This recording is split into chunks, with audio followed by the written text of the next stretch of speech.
안녕하세요 tout le monde, 我是 Yu.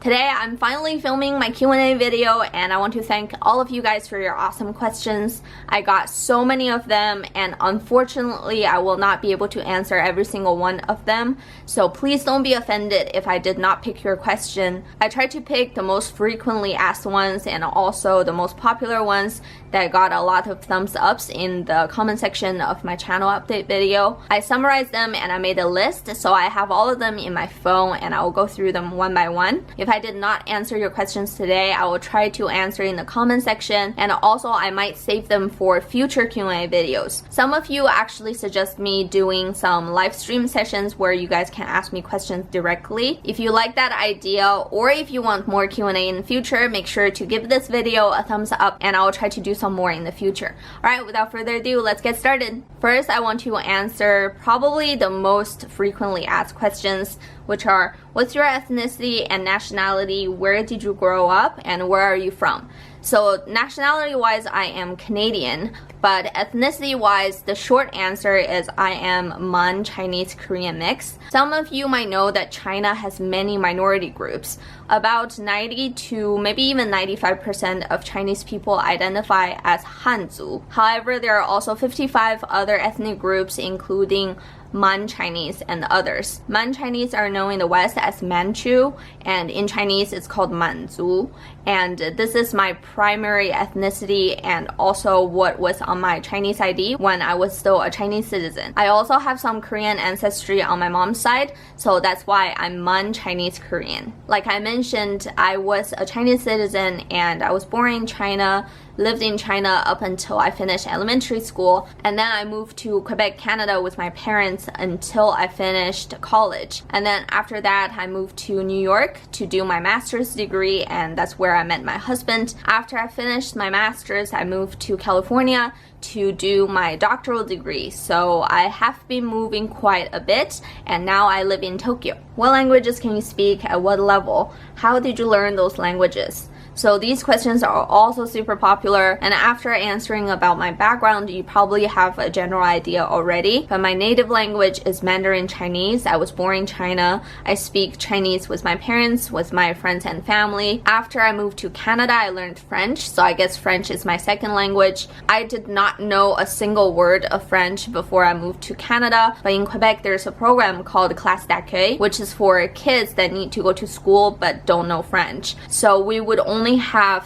French, math, arts, and physical education in school, and you do this program for as long as you need for you to transition into the regular school. I did that program for about 8 or 9 months before I moved to a regular school. So I guess French is my second language and I use it a lot to talk to my best friends in Canada. And English is my third language. I did a lot of schooling in English and I also use English with my husband because he is American. For Korean and Japanese, I do know a little bit. I can run errands, go shopping, or go to restaurants and order food, but I'm by no means fluent or anything. I still need to work really hard on them and improve them because I don't get to use them very often, especially Korean, because I only get to use it when I go to Korea. But for both languages, I started with intensive private tutoring for about 20 hours, and then after that, I just did self-study. If you're interested in seeing a more detailed language-related video, make sure to leave me a comment in the comment section below, and I'll try to film that in the future. Now some questions about Japan.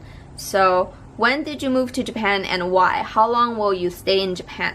So I moved to Japan with my husband last year in August, and the reason we wanted to move here was because we actually took an Asia trip a few months before that, and we thought it would be really fun to live in a different country for a while. We wanted to have some experience living in a different country, and since I have experience living in China, I wanted to live somewhere different in Asia. So we decided to make the move and explore somewhere new. In terms of how long we will be staying here, that I'm not so sure yet. Obviously, that depends on a lot of things, especially career options, but for now, we still plan on being in Japan for a while. Where would you live if you haven't moved to Tokyo? I would say realistically, if we didn't move to Tokyo when we did, we would probably still be in California because my husband's family is in California. We both had steady jobs, so if we didn't move here, we would probably still be living in California. But hypothetically speaking, speaking, if we didn't move to Tokyo and we were to move to a different place, I would probably still pick an Asian country like Korea or Singapore because I do really enjoy living in Asia, plus the food is really great here. This question is also really popular. Do you need to speak Japanese to travel to Japan? The short answer is no. You absolutely do not need Japanese to travel to Japan. I think a lot of people are actually afraid to travel or to move to Japan because they feel like they don't have the necessary Japanese skills. But I live in Tokyo and ironically I don't get to use Japanese very much because my work environment is English. I talk in English with some of my friends here and also my husband. So my primary language that I use in Japan is actually English. And I think there's so many expats and so many tourists here. Everybody is used to address to you in English if they realize you're not a local. So I can confidently tell you that you do not need to know Japanese to travel here. However, it's definitely convenient if you know some phrases in Japanese to make your experience a little more authentic and also make your stay a little more comfortable. So it's definitely not necessary to know Japanese, but it would be helpful to know some phrases. What kind of camera and editing software do you use? How many people help you make your videos? So I'm the only person making all the videos. Sometimes my husband would help me film some footage with me in it, but I would say 99% of the time it's just me. And I use a Canon G5X camera. I really like the quality. It's very compact. You can bring it everywhere, and you guys seem to like the footage as well. For editing software, I use iMovie. What do you do for a living? Is YouTube your main source of income?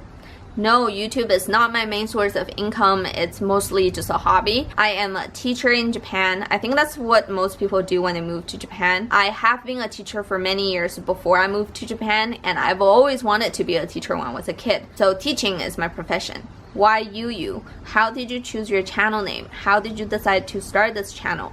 So YuYu is my nickname used by my friends a lot, and it's derived from my legal name because my actual name has Yu in it. But a lot of my friends use YuYu to call me, so I just used it for this channel. And when I chose my channel name, I thought TokiYuYu kind of sounds like Tokyo, and also Toki means time in Japanese, so TokiYu is like time with YuYu.